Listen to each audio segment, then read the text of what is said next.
The first time your own child looks at you like you don't belong, something inside you goes quiet. The valet stared at my truck like it had taken a wrong turn. A dented, mud-dusted F-150 didn't match the line of glossy black SUVs and luxury sedans parked beneath the glass awning of the Whitfield Grand Hotel. The kind of place where the air smelled like polished marble and expensive perfume before you even stepped inside. He took my keys anyway, professional smile stretched tight. "Enjoy your evening, sir." I adjusted my tie in the reflection of the hotel door. The suit I wore wasn't new navy wool, a little shiny at the elbows, pressed as best as I could manage. The last time I wore it was 7 years ago, at my wife's funeral. Tonight was Summit Dynamics' anniversary gala. My company, not that anyone in there knew it. I hadn't attended one of these events in years. Not because I couldn't, because I chose not to. I'd spent my life building Summit from a rented garage and one stubborn machine. I understood steel and deadlines. I never understood rooms full of champagne and polite laughs. But my son was here, Caleb. He'd worked hard. He'd climbed. And no matter how distant he'd grown, he was still my boy. So I walked in. The ballroom hit like a wave, bright chandeliers, clinking glasses, string music, and the soft roar of 200 conversations that all sounded like confidence. Men in tailored suits, women in gowns that looked like they were poured onto them, smiles that came with business cards. I kept to the edges, the way you do when you're not sure you're welcome in the center. Then I spotted Caleb near the bar, sharp suit, easy grin, surrounded by executives like he belonged there. And beside him, a tall, blonde woman with posture like royalty, Brittany Carlyle, his fiancée. Some people don't need your name to decide your worth. Your hands are enough. I moved toward Caleb slowly, rehearsing a simple line in my head.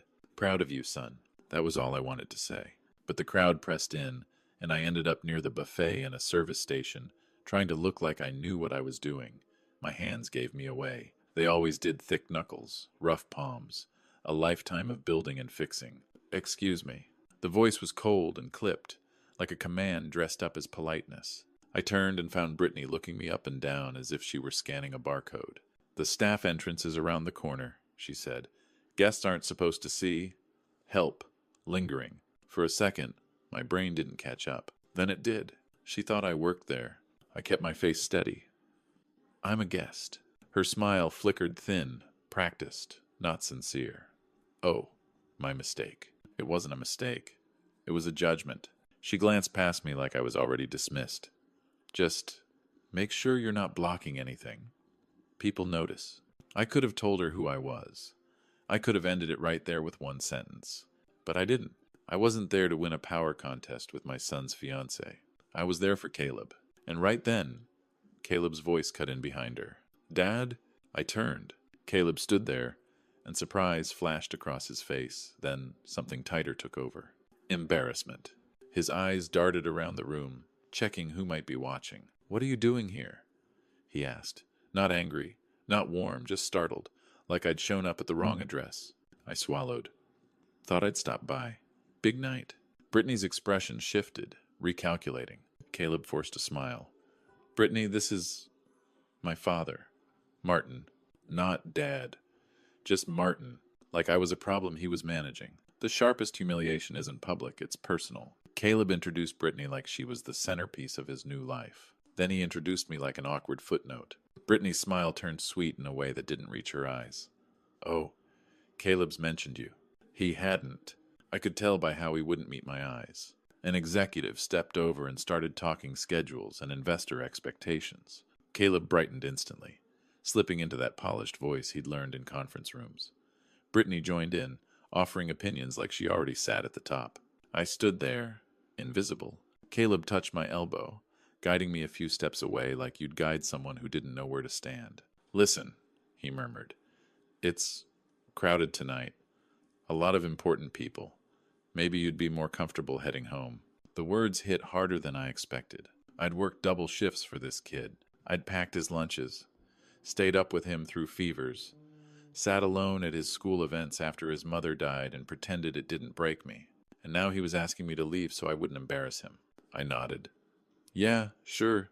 I turned toward the exit. Then Brittany's voice carried behind me.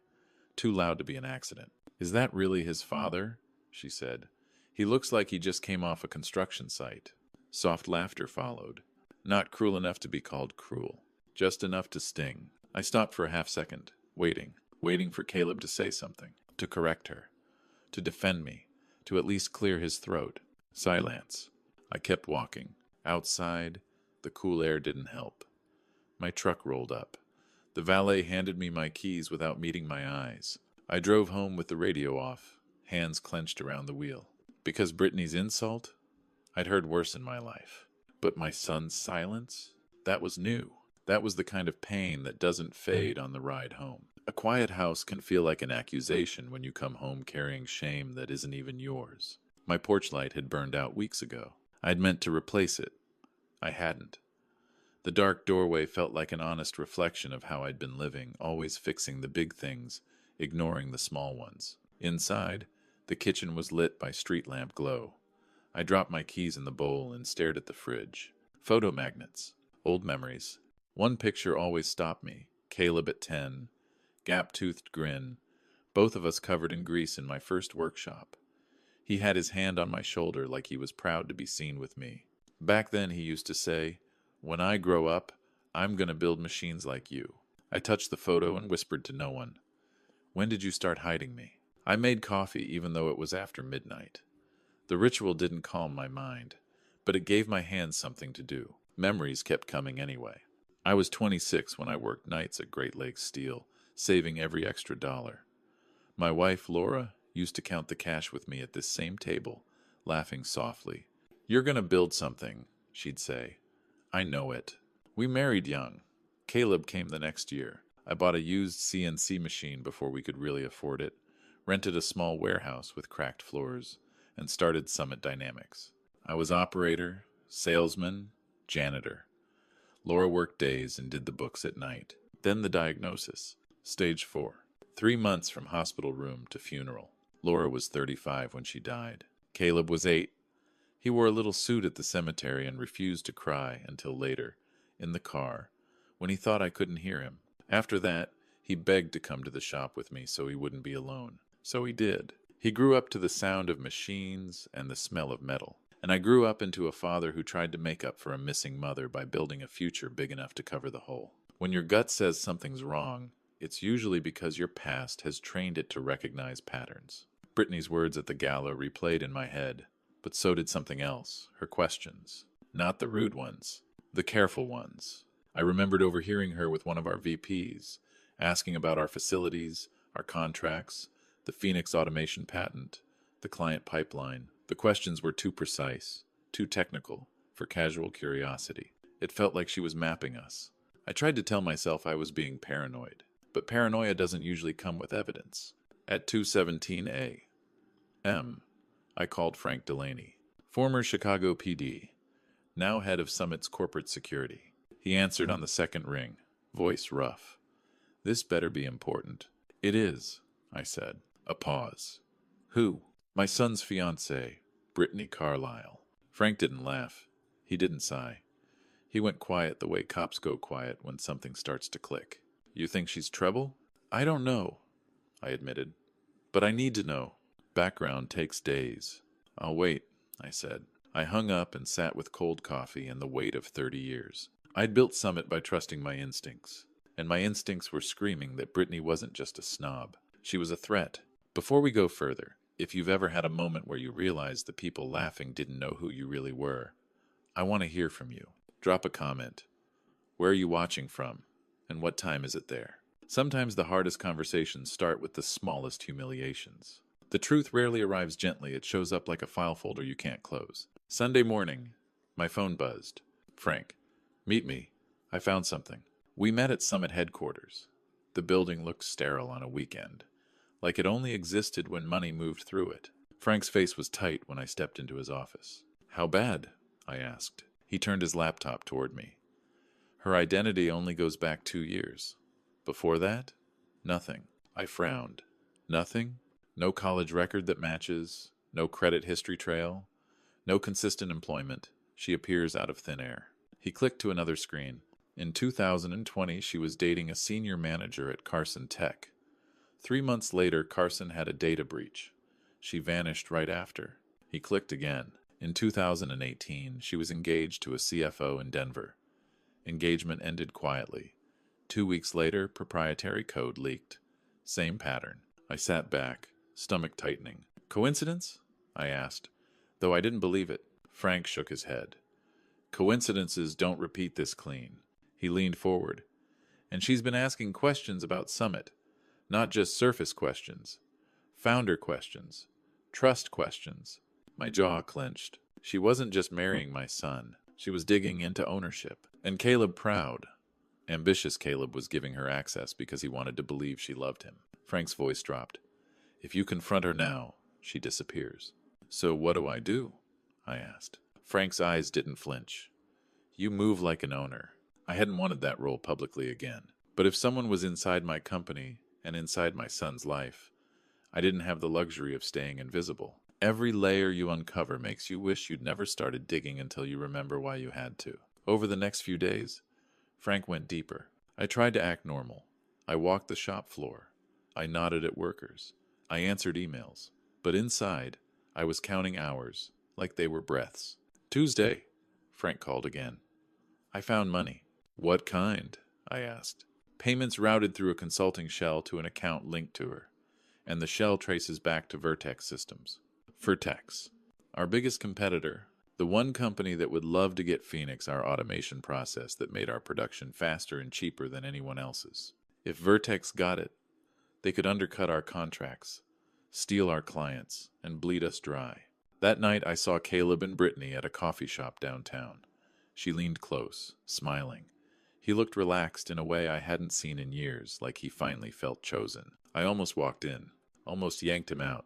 But Frank had warned me. If she caught a hint, she'd vanish. So I watched from across the street and hated the fact that my son looked happy. Because happiness can be a trap, and Caleb didn't know he was standing in one. The hardest part of being a father is realizing love isn't always enough to protect someone from themselves. I sat in my old workshop that night. Not the polished innovation lab. Caleb liked to show investors my real shop. The place that smelled like cutting oil and steel and honest labor. Tools on pegboards. Scratches in the floor from decades of heavy parts. Caleb used to sit here on an upside-down bucket and ask questions until my throat got dry. I thought about the quiet ways I'd supported him. The scholarship fund I'd structured so he qualified. The internship I'd nudged into place with one casual introduction. The first big client I'd positioned him for so he could close the deal and feel like he'd earned it. Even his promotion, I'd encouraged our CEO to see his potential. I'd done it all from the shadows because Caleb wanted to be self-made. I thought hiding my influence would protect his pride. Instead, it built a pride that could be exploited. Someone like Brittany, someone trained to read ambition and feed it, could walk right through the doors I'd opened and turn them into a weapon. I realized something that made my chest ache. I hadn't just made myself invisible to protect Caleb. I'd made myself invisible because part of me feared he'd reject me if the world saw where he came from. And that fear had created the exact conditions for this disaster. When an investigator looks at you with pity, you know the story is about to change. Thursday night, Frank showed up at my house with a thick envelope. He didn't sit down right away, just stood by my kitchen table like he didn't want to bring bad news into a place that still carried old ghosts. It's worse, he said. He laid out photos. Brittany at events, different hair, different makeup, different men. Brittany, but not Brittany. Her real name is Brooke Ellison, Frank said. She's used multiple identities. He slid a timeline toward me. 2018 Denver engaged to CFO leak gone. 2020 Atlanta dating director breach gone. 2023 Chicago meets Caleb already on Vertex payroll. Not random, I whispered. Frank nodded. Not random. I stared at the evidence until my eyes burned. What's her target now? I asked. Frank's voice was blunt. Phoenix, your contract pipeline, client pricing, everything Vertex needs. My throat tightened. Does Caleb know? I asked. Frank shook his head. If you tell him without proof, he'll defend her. People defend what they're terrified to admit they need. I closed my eyes. Caleb needed to believe someone loved the successful version of him, and she needed him to believe it long enough to unlock everything. Frank leaned forward. You want to stop this? You step forward. That meant one thing. A board meeting. An emergency one. And it meant Caleb would learn the truth I'd kept hidden for years about ownership, about the trust, about how much of his life I'd quietly supported. He would feel betrayed, but it was still better than letting Vertex destroy him and Summit. A single email can be a match once it's lit. You don't get to control what burns. Saturday morning before dawn, I opened my laptop and drafted the email. To Board of Directors, CEO, Senior Leadership. Subject: Emergency Board Meeting Mandatory. Monday, 9 a.m., 14th Floor Conference Room. Security and corporate integrity matter. No details, no soft language, just a summons. I hit send. Within minutes, my phone lit up like an alarm. Unknown numbers, board members, our CEO, then Caleb. Once, twice, 4 times. I stared at his name and felt something twist in my chest. If I answered, I'd soften. If I softened, I'd hesitate. And hesitation was how companies got robbed and sons got ruined. So I turned my phone off and set it down. Sunday passed in a fog of unanswered messages and pacing through empty rooms. I walked the factory floor alone, listening to silent machines like they were holding their breath. By Monday, Summit didn't feel like a headquarters. It felt like a courtroom, and I was walking in to testify against the woman my son thought was his future. The boardroom is the one place where truth doesn't care about your feelings, and that's exactly why it works. I arrived at 8:45. The elevator opened to the 14th floor, quiet and bright. I stood outside the conference room for a full 10 seconds before pushing in. Our CEO, Grant Lawson, looked up from his papers, jaw tight. "Martin," he said, "the board's unsettled. Your email was intense." "They're about to be more unsettled," I replied. Board members filtered in finance, legal, operations faces annoyed, curious, impatient. Then the door opened again. Caleb walked in, tie slightly crooked, phone in hand, mid-sentence, until he saw me. He froze. Color drained from his face. "Dad?" he said, loud enough that a few heads turned. "What are you doing here?" I kept my voice calm. "Sit down." Caleb didn't. "You ignored my calls." Grant cleared his throat and stood. "This emergency session has been called by Martin Hart, founder and majority shareholder of Summit Dynamics." Caleb's head snapped toward Grant. "What?" A murmur rolled through the room. Caleb turned to me like I'd become someone else. What is he saying?" I stood. 30 years ago, I began. I started Summit with one used machine and savings from a steel job. I stepped back from public operations 6 years ago, but I never left. I control 72% of Summit through a family trust. The room went silent. Caleb's chair scraped as he stumbled backward. "You own Dad." His voice cracked between disbelief and anger. He looked around the table. "You all knew?" No one answered. Their eyes did. Caleb sat down slowly, as if gravity suddenly doubled. I swallowed. "There's more, and it's worse. It's one thing to expose a liar, it's another to expose your own child's blind spot." The door opened. Frank Delaney stepped in, carrying a folder and a laptop. Caleb stared at him, confused. I nodded at Frank. The screen lit up with a photo. Brittany, only not. Different hair, different name. "This," I said, "is the woman my son plans to marry. Except that's not her real identity." Caleb's face tightened. "This is insane." Frank spoke calmly. "Her legal name is Brooke Ellison. She has multiple confirmed infiltrations. Same pattern, same outcome." A timeline filled the screen, cities, dates, men, breaches, disappearances. Then financial records, shell payments tied to Vertex systems. Grant's expression hardened. Board members leaned in. Caleb shook his head slowly. "You're doing this because she insulted you at a party." I met his eyes. "I'm doing this because she's inside our walls." Caleb's voice rose. "She loves me." Frank slid the folder toward him. "Read." Caleb's hands trembled as he opened it. Photo after photo. Bank transfers. Aliases. Employment gaps that weren't gaps, they were cover. Caleb's breathing turned shallow. He reached for his phone.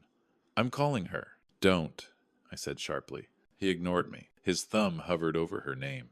And then the conference room doors burst open. Security walked in. And between them, Brittany Carlyle, heels clicking, chin lifted, eyes already calculating. The most dangerous people don't panic when caught, they adjust their mask. Brittany's gaze swept the room and landed on Caleb. Instantly her face softened. "Caleb," she breathed. "Thank God. They grabbed me from your office. This is a misunderstanding. Frank didn't blink. Not a misunderstanding. We caught you accessing confidential files. Brittany turned to me, a flicker of surprise crossing her eyes. She hadn't expected me at the head of the table. Frank connected his laptop. Transfer logs appeared, download activity, copied folders, timestamps, Phoenix documentation, client contract summaries, pricing models. Everything Vertex would need to gut us. Brittany smiled tightly. My laptop died. I was emailing myself a file for a presentation. Frank's tone stayed calm. Your laptop is in your car. Battery at 96%. The room tightened. Caleb stepped toward her, shaken. Brittany, tell them it's a mistake. She reached for his arm. Honey, please. Caleb looked from her hand to the screen to the folder in his own grip. His voice cracked. Brooke? Brittany's smile vanished. Her posture straightened. Fine, she snapped. Let's stop pretending. Caleb flinched like he'd been slapped. Yes, she said coldly. I work for Vertex. Yes, I gathered information. And yes, you gave me access. Tears welled in Caleb's eyes. You said you loved me. Brittany's expression softened for half a second, then hardened again. I said a lot of things, she replied. A sound escaped Caleb that wasn't quite a sob, wasn't quite breath. I felt something inside me go cold. Grant stood. Frank, call the FBI. Frank nodded. Already contacted. They're on the way. Brittany's confidence flickered, and then she looked at me and smiled like she'd found a second target. When a predator loses the game, they try to change the rules. So, Brittany said, eyes sharp, you're the one controlling everything. She nodded at the board like she was impressed, hiding while your son played executive. Clever. Caleb's shoulders shook. He stared at the table, as if the wood could tell him what was real. You ruined him, Brittany said, voice turning toward me. You let him believe he earned it. I stepped closer. I hid myself to protect him. She laughed, short and cruel.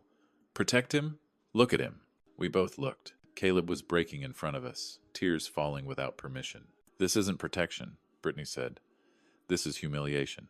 It's humiliation because of what you did, I said, voice low. Not because the truth exists. Caleb lifted his head, eyes red.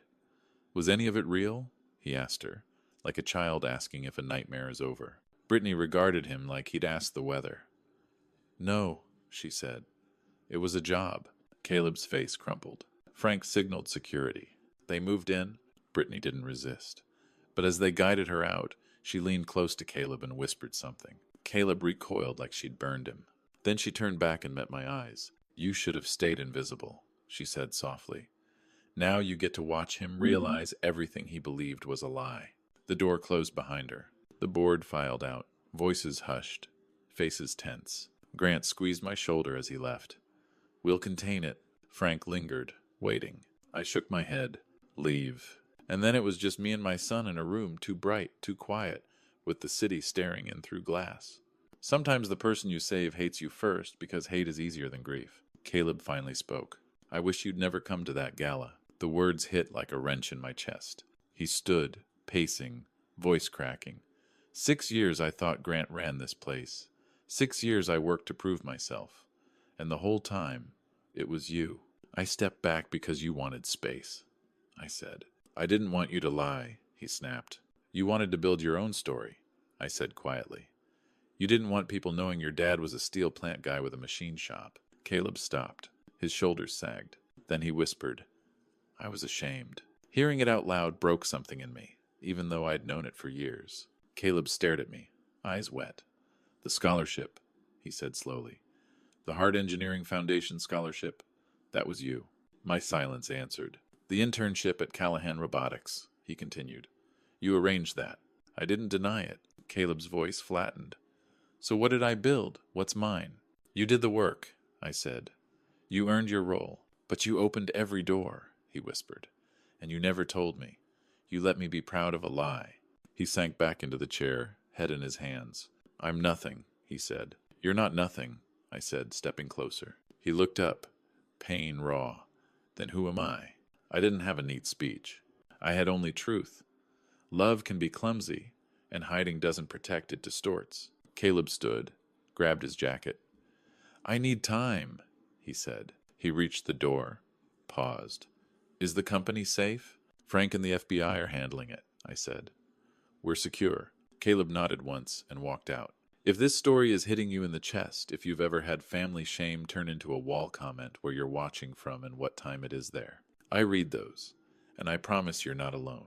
Repair doesn't start with forgiveness. It starts with showing up when you don't feel welcome. Weeks passed. The FBI moved quietly. Vertex denied involvement publicly, but evidence doesn't care about press statements. Our systems were locked down. Lawyers did what lawyers do. But none of that mattered as much as the silence from Caleb. I didn't chase him. I wanted to, but chasing was what I'd done for years. Chasing his success. Chasing his comfort. Chasing a version of life where he wouldn't hurt. And it hadn't worked. So I did what I knew. I went back to the floor. I walked the manufacturing bays, checked on machines, asked workers about their kids, their overtime, their injuries. The shop didn't pretend. Steel doesn't lie. Kathleen Ruiz, one of our senior machinists, found me near Bay 6. He's been coming down, she said. I looked up fast. Caleb? She nodded. Twice this week. Not for show. He's talking to people. Tommy's teaching him the lathe. My throat tightened. He say anything about me? Kathleen hesitated. He asked about the early days, about how you built Summit. First time I've ever heard him ask. 2 weeks later, an email arrived. Subject, coffee? From Caleb. He wrote, Dad, I'm in therapy. It's helping. I'm not ready for a big talk. But coffee?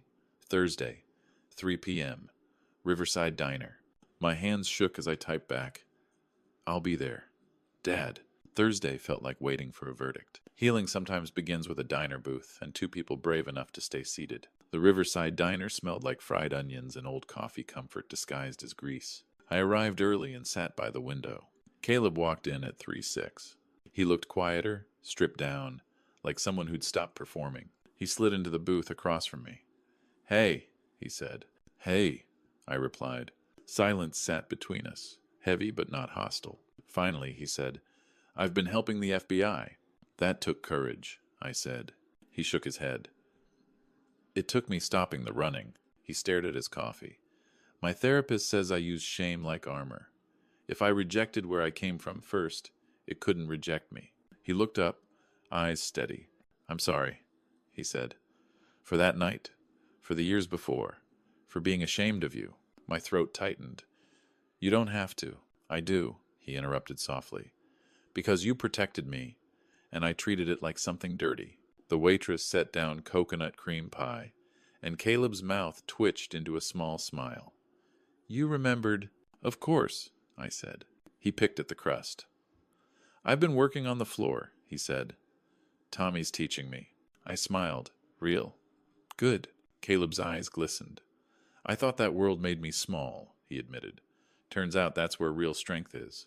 Outside, wind tapped the glass. When we stood to leave, Caleb hesitated, then hugged me quick, stiff, but real. Thanks, he said. That's the job, I replied. He stepped back.